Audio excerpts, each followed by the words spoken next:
Assalamualaikum warahmatullahi wabarakatuh. Di sini saya Divanisa Syafajriansyah akan menjelaskan tentang sistem informasi akuntansi. Di sini didefinisikan akuntansi sebagai sistem informasi, yaitu di mana keadaan kita mencatat, mengelompokkan, meringkas, dan melaporkan transaksi bisnis. Sistem informasi akuntansi dan organisasi perusahaan. Jadi akuntansi sendiri merupakan suatu informasi, mengidentifikasi, mengumpulkan, memproses, dan mengkomunikasikan informasi ekonomi mengenai suatu entitas atau perusahaan ke berbagai kelompok orang. Jadi di dalam sistem informasi akuntansi ini kita tahap menggunakan laporan transaksi keuangan yang akan diajukan ke organisasi perusahaan. Informasi di sini merupakan suatu data yang di organisasi dapat mendukung ketepatan untuk mengambil keputusan suatu perusahaan. Lalu sistem merupakan sekumpulan sumber daya yang saling terkait untuk menggapai suatu tujuan. Jadi untuk mencapai sistem informasi akuntansi ini, kita memerlukan alat yaitu sistem untuk mengumpulkan sumber daya dan informasi yang akan kita rancang di sistem informasi akuntansi.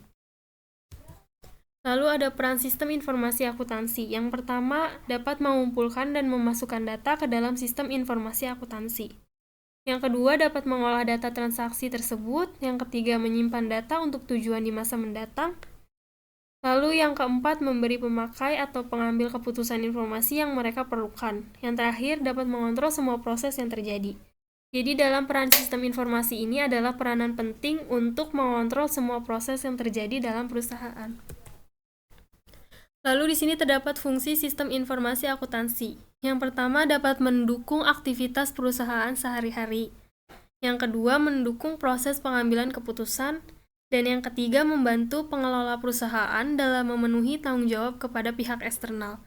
Jadi fungsi sistem informasi akuntansi ini sangat penting terhadap entitas suatu organisasi atau perusahaan.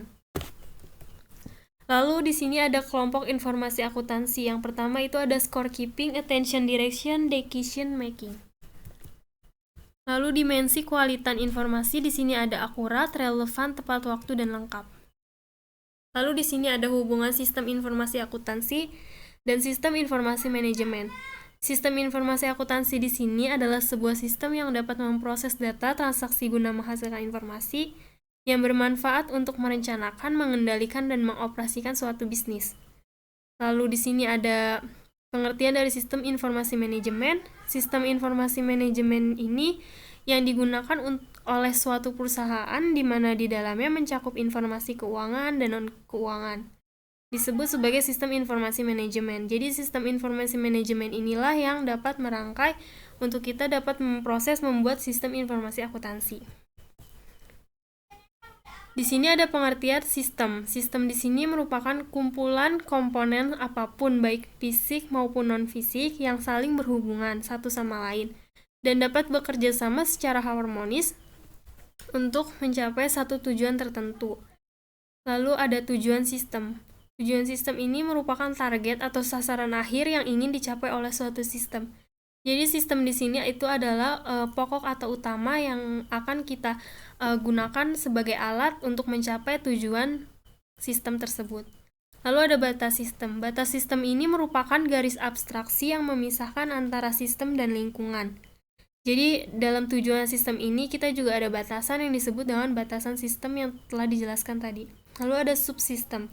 Subsistem di sini merupakan komponen atau bagian dari suatu sistem. Jadi di dalam sistem itu terdapat subsistem. Lalu yang terakhir ada hubungan sistem. Hubungan sistem itu merupakan hubungan yang terjadi antara subsistem dengan subsistem lainnya. Jadi saling menghubungkan. Lalu yang setingkat atau antara subsistem dengan sistem yang lebih besar. Di sini ada teori hierarki. Sistem merupakan menggambarkan hubungan sistem dengan sistem yang lebih besar. Lalu ada input. Input itu merupakan segala sesuatu yang masuk ke dalam suatu sistem. Lalu di sini ada proses. Proses di sini merupakan perubahan dari input menjadi output. Jadi untuk proses memasukkan dan menampilkan atau mengeluarkan di situ disebut proses. Lalu ada output. Output di sini merupakan hasil dari suatu proses yang merupakan tujuan dari keberadaan sistem tersebut. Sekian dari saya. Kurang lebihnya mohon maaf. Terima kasih. Wassalamualaikum warahmatullahi wabarakatuh.